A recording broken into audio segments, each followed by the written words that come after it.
Hello everyone, ఈరోజు veg pulao ఎలా చేసుకోవాలో చూద్దాం. పులావ్ కోసం ముందుగా నేను కావాల్సిన వెజిటబుల్స్ అన్ని కట్ చేసుకుని పక్కన పెట్టుకున్నాను. ముందుగా స్టవ్ ఆన్ చేసి ప్యాన్లో మసాలా దినుసులు యాడ్ చేసుకొని ఒక హాఫ్ మినిట్ పాటు లో ఫ్లేమ్లో ఫ్రై చేసుకోండి. తర్వాత ఒక స్పూన్ అల్లం వెల్లుల్లి పేస్ట్ కూడా యాడ్ చేసుకొని దాన్ని ఒక 1 మినిట్ పాటు ఫ్రై చేయండి.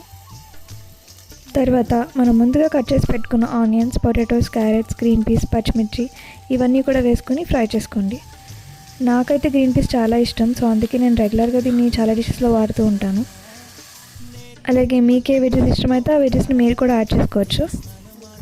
వెజెస్ కొంచెం సాఫ్ట్గా అయిన తర్వాత కొంచెం బిర్యానీ మసాలా, సాల్ట్, పసుపు ఇవన్నీ కూడా వేసుకుని ఒక 1 మినిట్ పాటు ఫ్రై చేసుకోండి.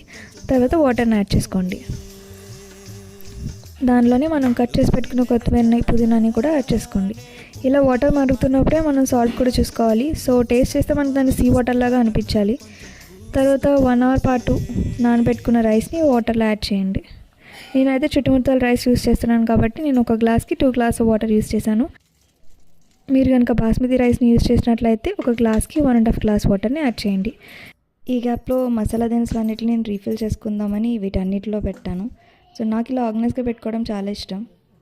నాకు పులావ్ బిర్యానీలోకి ఖచ్చితంగా ఉల్లి చట్నీ ఉండాలి, సో అందుకే ఇది కూడా ప్రిపేర్ చేసుకున్నాను.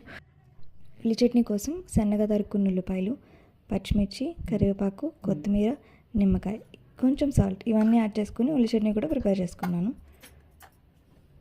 ఇలా వేడివేడిగా పులావ్తో పాటు ఉల్లి చట్నీ సర్వ్ చేసుకొని తింటే మాకు చాలా టేస్ట్గా అనిపించింది. మీకు కనుక ఈ వీడియో నచ్చినట్టయితే లైక్ చేసి షేర్ చేయండి. అలాగే మరిన్ని వీడియోస్ కోసం ఈ ఛానల్ని సబ్స్క్రైబ్ చేయండి.